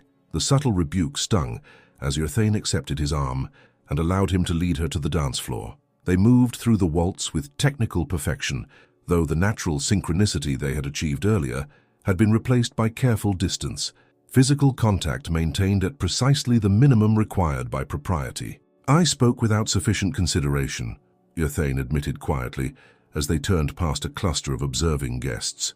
"Lady Melusine's insinuations should not have influenced my judgment." "Yet they did," Alaric observed, his expression unreadable, "suggesting you find her assessment of my character more credible than evidence of your own experience." The accuracy of this observation heightened Yrthane's discomfort. "I have spent a lifetime being underestimated and manipulated by those of higher social standing," she said finally. "Perhaps it has made me overly sensitive to the possibility of similar treatment." Something in Alaric's expression softened slightly at this admission. "A reasonable caution given your experiences, yet I would have hoped our partnership had established some measure of trust between us." "It has," Yrthane acknowledged, surprised by the truth of this statement. "Which makes my lapse in judgment particularly regrettable." The waltz drew them closer as they navigated a turn, bringing Yrthane briefly against Alaric's chest before the steps separated them again. The momentary proximity awakened awareness that extended beyond their professional arrangement, an awareness Yrthane found increasingly difficult to dismiss as merely contextual. "We have constructed something valuable at Wintervale," Alaric said, his voice lowered for her ears alone. "Something the Baron believed possible despite our history of animosity. I would not jeopardize that achievement for commercial advantage." The simple declaration carried conviction that dissolved Yrthane's remaining doubts. "I believe you," she replied, meeting his gaze directly, "and I apologize for suggesting otherwise." As the waltz concluded, they remained momentarily connected, her hand in his other hand at her waist, while applause surrounded them. Yrthane became acutely conscious of his proximity, of the surprising strength in his carefully controlled movements, of the warmth in eyes usually guarded against emotional display. The moment extended beyond propriety, broken only when another guest approached to claim Alaric's attention regarding some estate matter. Yrthane withdrew with practiced social grace, though her composure felt increasingly precarious as the evening progressed. Later, as guests enjoyed the elaborate supper Mrs. Harwick had orchestrated, Yrthane found herself observing Alaric from across the room, seeing him with new perspective. The barriers of childhood enmity had dissolved gradually over their months of partnership, revealing a man of principle and substance beneath the formidable exterior, a revelation both comforting and distinctly unsettling in its implications. Their reconciliation had fulfilled the Baron's explicit wishes, yet Yrthane increasingly suspected his scheme extended beyond mere cooperation between former adversaries. The subtle machinations that had brought them together suggested awareness of potential connections neither had anticipated, connections now emerging despite their determined resistance. As the evening's festivities began to conclude, guests departing with expressions of genuine appreciation rather than the expected condescension, Yrthane found herself in the library, seeking momentary solitude amid the whirl of social obligations. She stood before the portrait of Baron Thaddeus that hung above the fireplace, studying features that seemed to reflect amused satisfaction at the evening's success. "I suspect you're thoroughly enjoying this development, from whatever vantage point you now occupy," she murmured to the painted image. "Talking to portraits suggests either excessive fatigue or the influence of champagne," came Alaric's voice from the doorway. Yrthane turned, finding him watching her with an expression that combined amusement and something less easily defined. "Perhaps both," she admitted, "though I maintain the Baron deserves acknowledgement for orchestrating tonight's improbable success." "Indeed." Alaric moved to stand beside her, both now facing the portrait. "Though I suspect his ambitions extended beyond a single evening's social triumph." "As do mine," came an unfamiliar voice from the library entrance. They turned to find Viscount Hollowbrook regarding them with calculated interest, his entrance unannounced and clearly deliberate. "Forgive the intrusion on your private moment," he continued without sincerity. I merely wish to extend my congratulations on an unexpectedly successful revival. Your approval is noted, Viscount, Alaric replied, his tone conveying dismissal rather than gratitude. Though unnecessary, the Viscount smiled thinly. Perhaps, though you might find my next observation more consequential. It concerns certain documents recently discovered among my grandfather's papers. Documents suggesting Wintervale's ownership history contains irregularities that might interest the courts. The deliberate threat hung in the air between them. Irthane felt Alaric tense beside her, though his expression remained impassive. Documentation examined by generations of solicitors has confirmed the Nightingale claim to Wintervale, he stated flatly. Your insinuation lacks credibility. Perhaps, the Viscount conceded with false generosity, though public scrutiny of such matters can prove damaging regardless of eventual legal outcome, particularly for those whose social position remains precarious. The implied threat toward Irthane's already vulnerable standing provoked sudden anger in her that overrode caution. If you intended intimidation, Viscount, you have miscalculated severely. Whatever documents you claim to possess, they cannot alter truth, nor will threats deter us from fulfilling our responsibilities to Wintervale. Unexpected admiration flashed briefly in Alaric's eyes at her fierce response before his attention returned to the Viscount. I suggest you reconsider whatever scheme you're contemplating, he advised, his voice carrying quiet authority. The Baron anticipated various challenges to his arrangements. His preparations were thorough. Something in Alaric's tone gave the Viscount momentary pause before he recovered his arrogant composure. Consider my observation merely friendly advice between neighbors. The evening has been educational. With a formal bow that barely met the requirements of civility, he departed, leaving tension lingering in his wake. He's bluffing, Irthane stated once they were alone. Though uncertainty tinged her conviction, the Baron would never have left such vulnerability unaddressed. So I agreed, Alaric said, moving to pour 2 small brandies from the library's reserved supply. Though the attempt suggests desperation rather than confidence, the Hollowbrook interest in Wintervale apparently extends beyond casual ambition.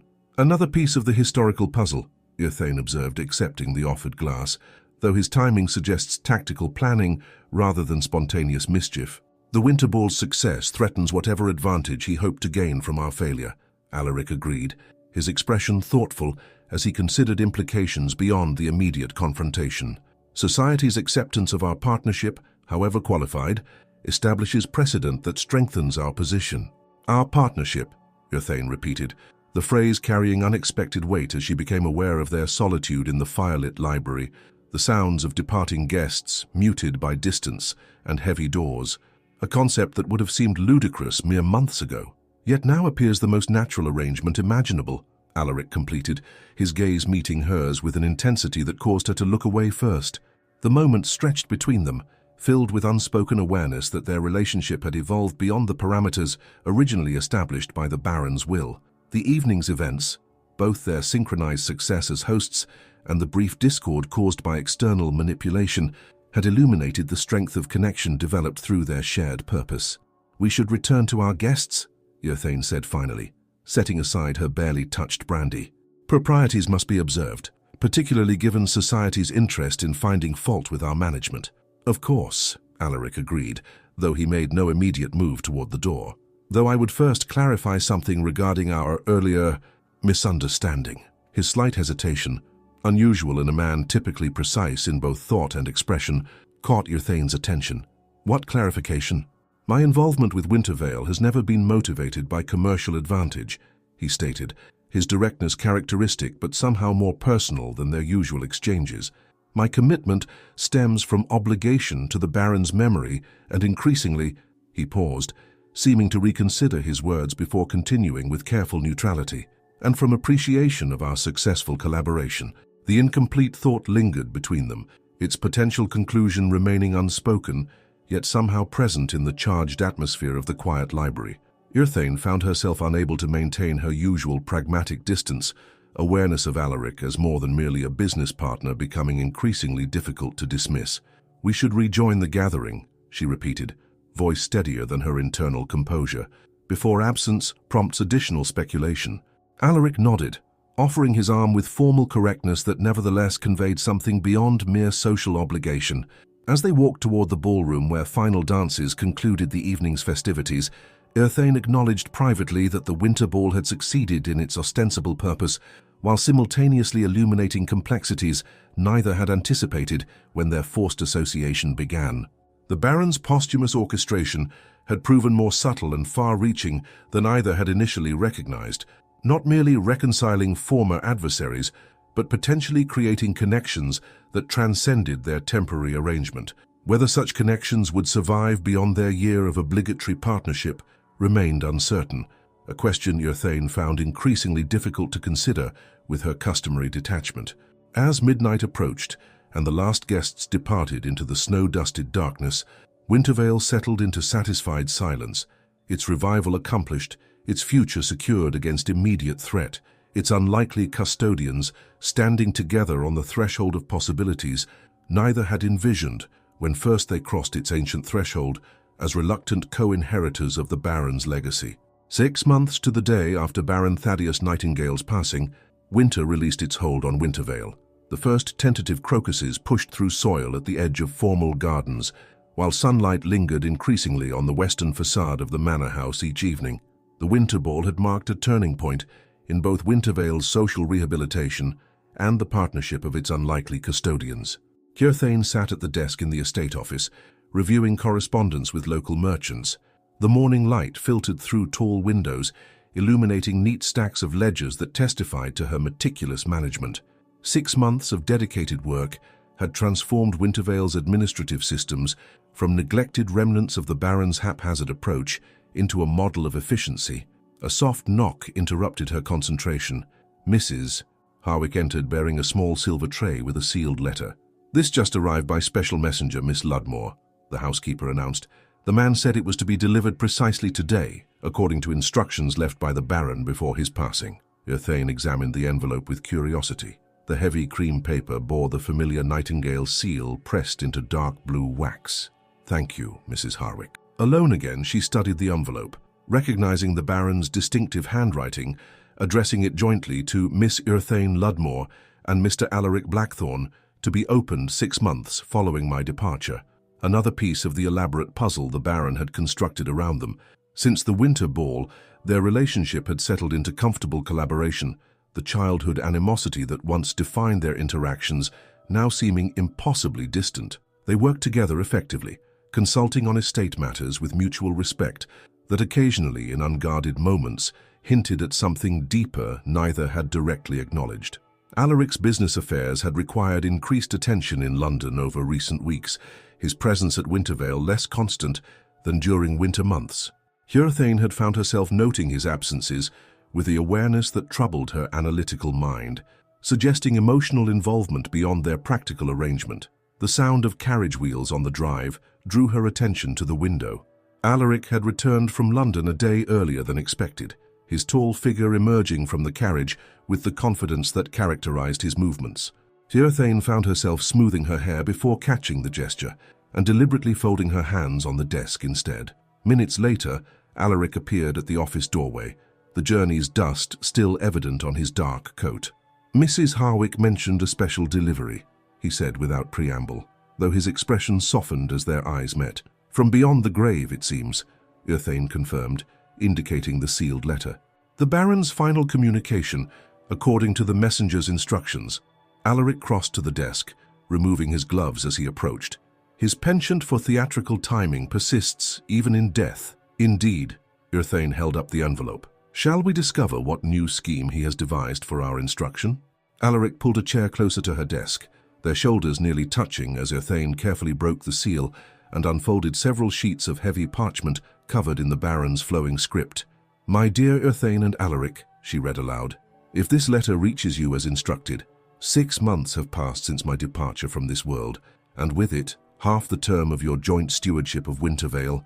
I trust these months have proven enlightening in ways neither of you anticipated when first confronted with my final wishes." Earthane paused, glancing at Alaric, who nodded for her to continue. "The time has come to reveal certain truths I have kept hidden, even from those closest to me. My orchestration of your partnership was never merely a whimsical attempt to reconcile childhood adversaries, but rather the culmination of a promise made decades ago to heal a breach between families that should have stood united. The diary of Eleanora Ludmore, which I ensured would be discovered during your residence at Wintervale, contains fragments of the truth. What it does not reveal, because Eleanora herself was never made aware, is the complete history that binds the Ludmores, the Blackthorns, and indeed the Hollowbrooks, in a complex web of obligation and betrayal. Alaric leaned closer, his interest evident as the Baron's narrative continued. The lands comprising Wintervale were originally held jointly by the Ludmore and Blackthorn families, established through the marriage of Cecilia Ludmore and Frederick Blackthorn in 1713. Their descendants maintained this unique arrangement for generations, the estate prospering under shared stewardship that combined the Ludmore gift for financial management with the Blackthorn talent for strategic vision. This harmony was deliberately destroyed in 1789 by Percival Hollowbrook, who coveted Wintervale and orchestrated a scheme to divide its caretakers. He fabricated evidence suggesting Clarence Blackthorn, my dear friend and Alaric's great-uncle, had embezzled funds from the estate. When confronted by my father, Clarence denied the accusation with such vehemence that a duel was proposed. Irthane paused in her reading, the historical revelation aligning with fragments they had pieced together from Eleanora's writings, yet providing crucial context previously missing. I discovered the truth too late to prevent tragedy, the letter continued. Clarence died in what appeared to be a riding accident the day before the scheduled duel. Only years later did I uncover evidence that Hollowbrook had arranged the accident to prevent Clarence from potentially clearing his name. By then the damage was irreparable. The Blackthorns, believing the Ludmores responsible for Clarence's death, severed all connections. My father, convinced of Blackthorn treachery, formally dissolved the joint ownership arrangement through legal maneuvering that exploited a clause in the original agreement. The true villain, Percival Hollowbrook, acquired significant portions of former Blackthorn lands through the resulting chaos, establishing the foundation of the current Hollowbrook fortune. His descendants have continued his pursuit of Wintervale through various schemes across generations. Alaric's expression had grown increasingly somber as the Baron's account illuminated the historical injustice that had shaped both their families' fortunes. My lifetime's research has confirmed beyond doubt that Clarence was innocent, the victim of Hollowbrook's machinations rather than any moral failing. This truth I shared with Alaric's grandfather shortly before his death, achieving a private reconciliation that unfortunately never extended to our wider families. My promise to him, to restore the rightful partnership between our bloodlines, could only be fulfilled after my passing, when legal arrangements could not be opposed by those still harboring ancient grievances. Hence the scheme you initially regarded as eccentric manipulation. Irthane turned to the final page, conscious of Alaric's proximity as they absorbed this revelation together. The complete documentation supporting these assertions can be found in the hidden compartment behind my portrait in the library, evidence I have accumulated over decades that will withstand any legal challenge Viscount Hollowbrook might attempt based on his grandfather's fraudulent claims. Thus, my dear ones, you now understand that your partnership represents not merely my personal whim, but the restoration of historical justice. Whether this arrangement extends beyond the mandated year remains, of course, entirely your decision. I have observed you both throughout your lives, recognizing in each qualities that complement the other. Irthane's remarkable resilience and integrity, despite society's cruel judgments. Alaric's determination to build meaning from personal tragedy through achievement rather than bitterness. Together, you possess precisely what Wintervale requires to flourish once more. Consider this letter not the conclusion of our arrangement, but rather its true beginning, founded now on understanding rather than mere obligation. Whatever you decide when the year concludes, know that my deepest wish was for both your happiness and Wintervale's continuation as a place where healing overcomes division. With affection and faith in you both, Thaddeus Nightingale. The silence that followed seemed to expand between them, filled with implications neither immediately addressed. Irthane carefully refolded the letter, her thoughts racing to integrate this new information with their existing understanding. The Baron was more thorough in his orchestrations than we realized, she finally observed, her voice steady despite the emotional impact of the revelations. And more justified, Alaric added, rising to pace before the window. Historical wrongs extending beyond our awareness have shaped our family's trajectories for generations, including our own childhood antipathy, Irthane noted. We were merely continuing patterns established long before our birth. Alaric turned from the window, his expression unusually open. Patterns the Baron believed we could break through direct experience of each other beyond inherited prejudice. A strategy that has proven remarkably effective, Uthane acknowledged, meeting his gaze briefly before looking away, uncertain how to navigate this new territory between them. We should examine the documentation he mentioned, Alaric suggested, practical focus providing temporary refuge from more complex considerations, particularly given Hollowbrook's recent insinuations about challenging Wintervale's ownership. Together they moved to the library, the familiar room now holding new significance as repository of evidence that might finally resolve generations of misunderstanding. The Baron's portrait gazed down with painted benevolence as Alaric carefully removed it from the wall, revealing a small door built seamlessly into the paneling behind. He mentioned this mechanism once, Alaric recalled, fingers finding a concealed latch, though he never revealed its purpose. The compartment opened silently, containing a leather portfolio secured with ribbon. As they spread its contents across the library table, the extent of the Baron's investigation became apparent. Correspondence spanning decades, legal documents tracing Wintervale's complex ownership history, even a deathbed confession from a former Hollowbrook servant acknowledging his role in arranging Clarence Blackthorne's fatal accident. This would destroy the Viscount's reputation if made public, Uthane observed, examining a particularly damning letter from Percival Hollowbrook, outlining his scheme to divide the families, which explains his desperate attempt to discredit our partnership before we discovered this evidence, Alaric agreed, though I suspect his knowledge is incomplete, suspicion rather than certainty regarding what the Baron might have uncovered. Their examination continued into afternoon, piecing together historical truth that transformed their understanding not only of past events, but of their own positions as joint inheritors of Wintervale. The Baron's meticulous research confirmed beyond doubt the legitimacy of his scheme to reunite the estate's original caretaking families. As daylight began to fade beyond the library windows, Uthane found herself standing before the unlit fireplace, absorbing the implications of all they had discovered.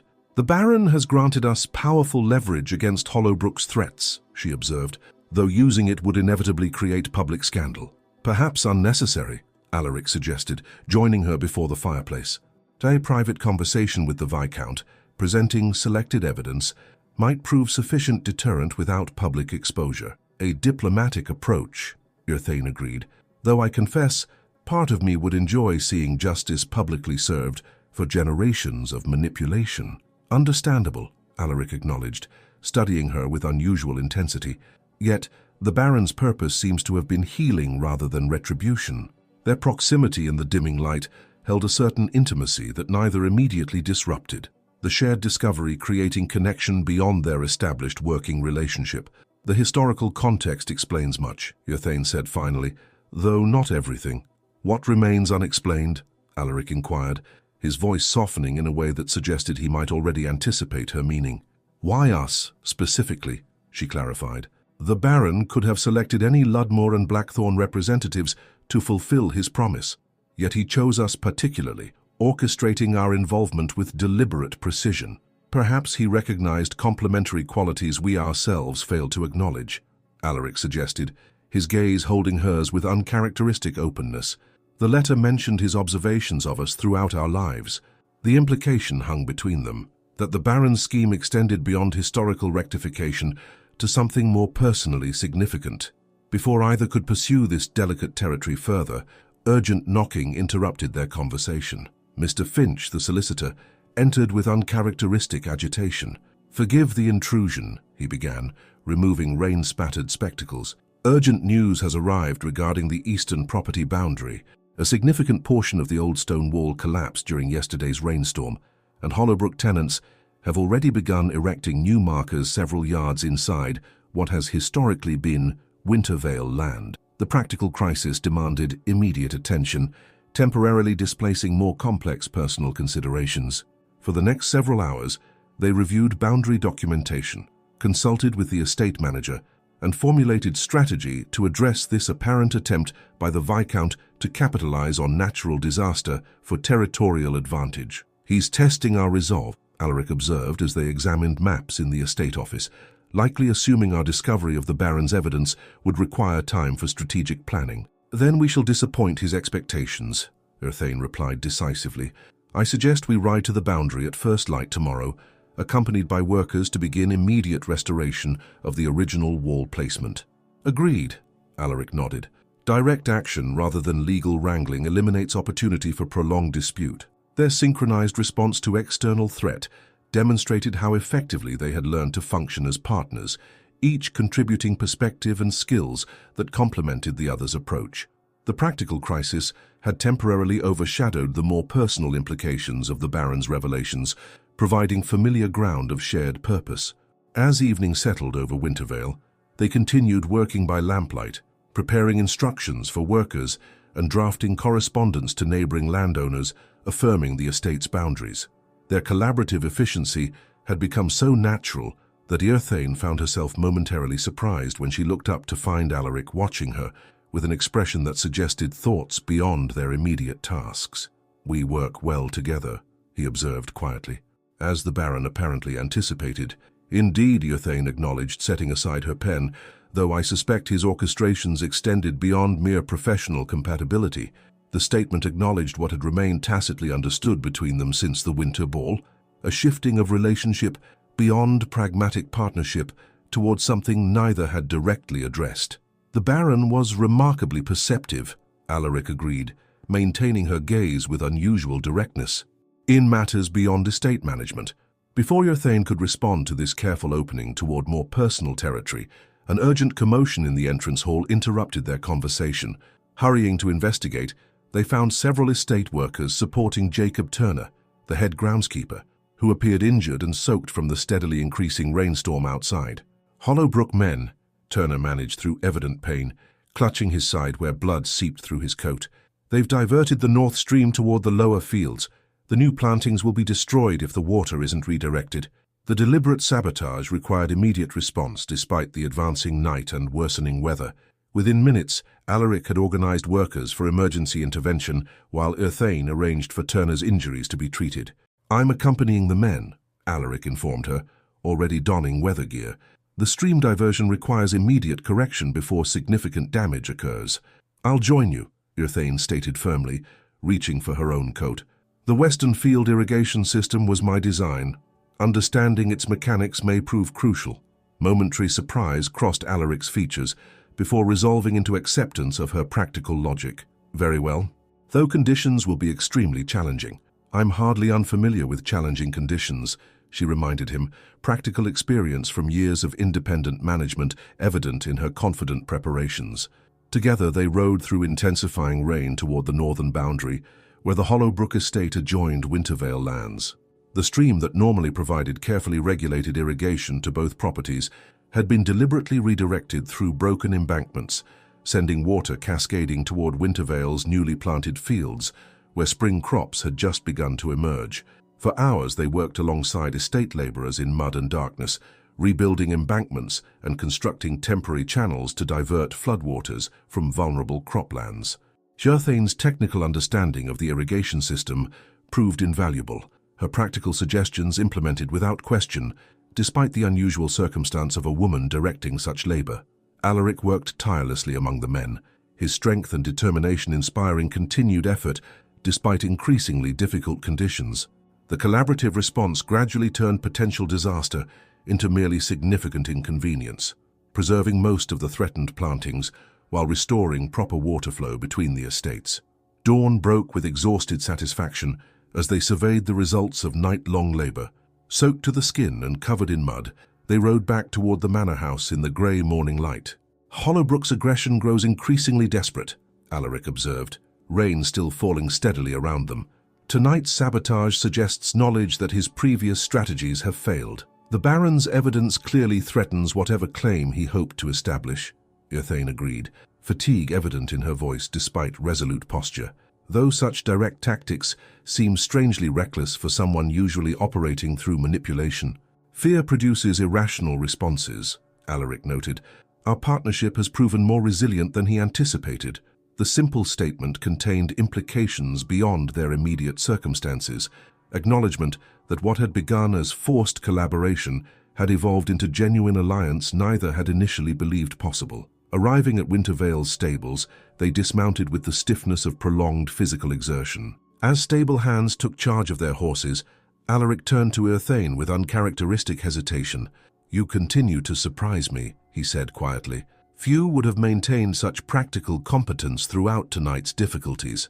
"Necessity teaches capabilities society prefers ladies to conceal," she replied, though pleasure at his recognition warmed her despite physical discomfort.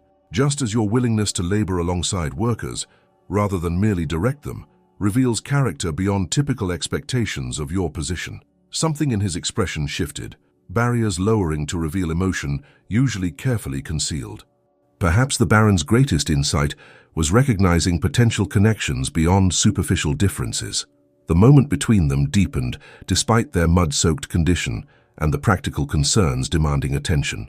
Urthane found herself unable to maintain the careful distance she had cultivated throughout their partnership, awareness of Alaric as more than co-guardian of Wintervale becoming increasingly difficult to compartmentalize.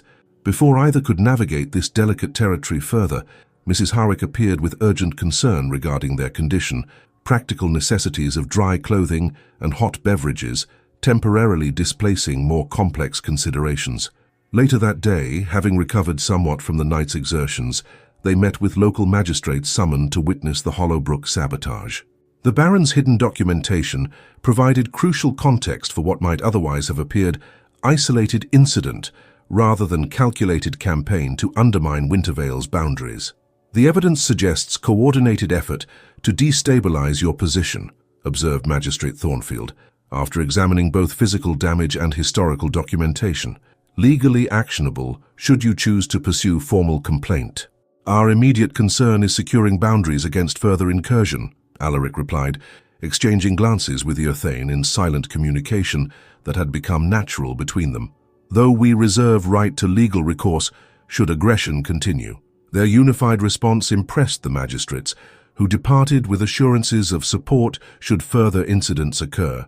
Alone again in the library, they found themselves confronting not only external challenges, but the increasingly undeniable evolution of their relationship beyond its original parameters. "The Baron's timing, as always, proves remarkably prescient," Urthane observed, indicating the letter still lying on the library table. "His revelations arrived precisely when most needed to counter Hollowbrook's schemes." "A final strategic contribution to Wintervale's protection," Alaric agreed, though his attention seemed focused less on practical considerations than on Urthane herself. "Though I suspect his orchestrations served multiple purposes."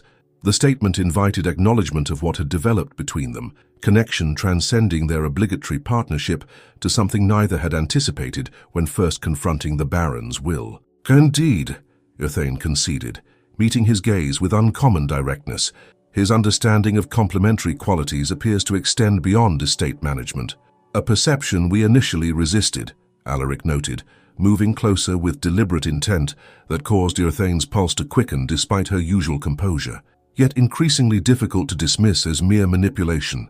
"We've evolved considerably from childhood adversaries," she acknowledged, surprising herself with willingness to engage directly with what had remained tacitly understood between them. Though the Baron's expectations regarding that evolution remain unclear, perhaps intentionally so, Alaric suggested, his proximity now conveying unmistakable personal intent beyond professional consultation, allowing authentic connection to develop without prescribed parameters. The moment between them balanced on precarious threshold, acknowledgement of developing feelings that transcended their arranged partnership, yet uncertainty regarding implications for their future beyond the mandated year of cohabitation.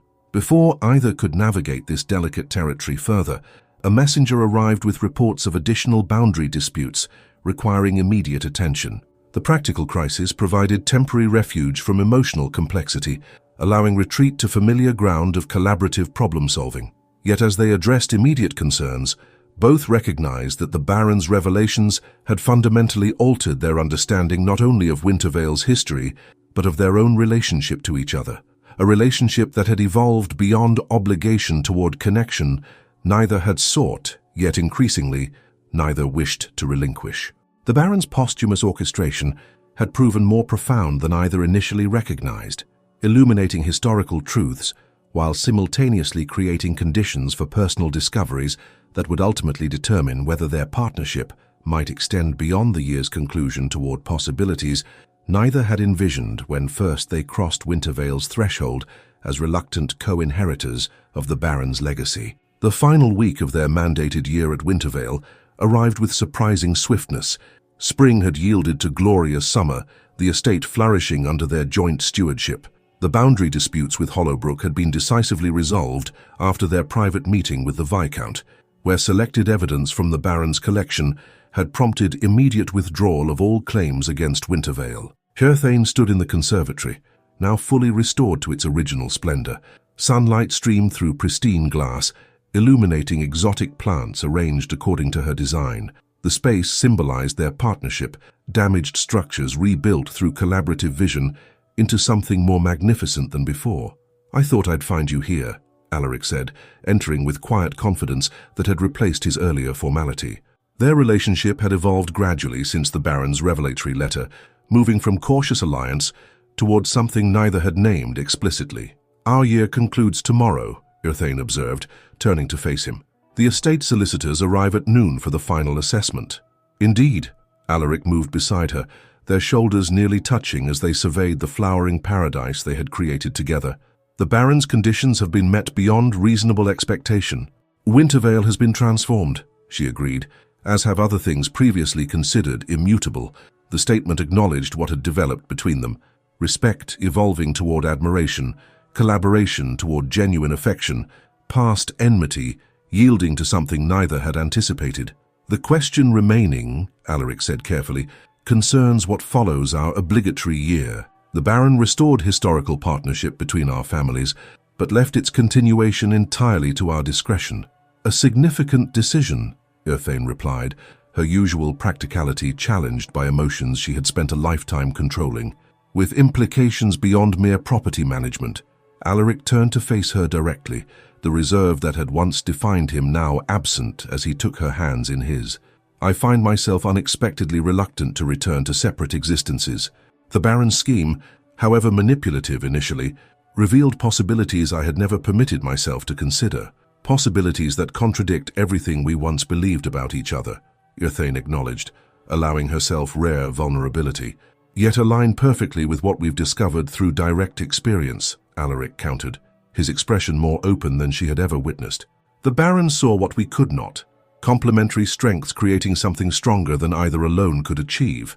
Not merely regarding Wintervale," Herthane said softly. "No," Alaric agreed, his hands tightening gently around hers. "Not merely Wintervale." Sunlight surrounded them in the conservatory as the moment extended between them, the culmination of a journey neither had willingly begun, yet now neither wished to end.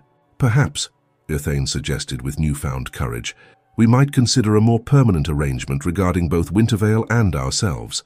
The smile that transformed Alaric's features contained everything left unspoken between them: healing where wounds had lingered, connection where division had reigned, love where hatred once flourished. "I believe," he replied, drawing her closer, "the Baron would consider that the perfect conclusion to his final scheme." As their lips met in the sunlit conservatory, the ghosts of ancient grievances finally faded, leaving only the promise of a future neither had imagined when first they crossed Wintervale's threshold as reluctant inheritors of the Baron's transformative legacy.